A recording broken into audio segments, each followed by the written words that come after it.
Guys, video muna tayo.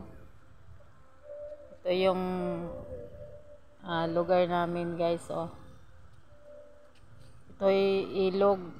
Yan. Ilog yan siya guys.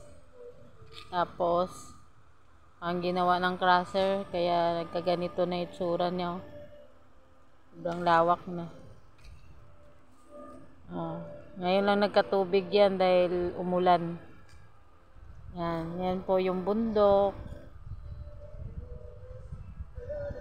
Yan guys.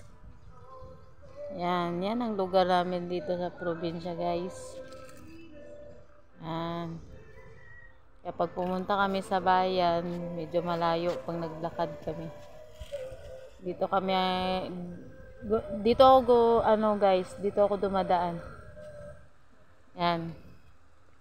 Ilog. Pag sobrang lakas ng ulan, tapos tuloy-tuloy yung ulan, lalaki pa talaga yung tubig dyan guys. Yan po yung ilog. Yan guys. Yan. Doon naman po yung banda, yung bahay namin doon, no? Sa may crusher. Yan. So, bye guys.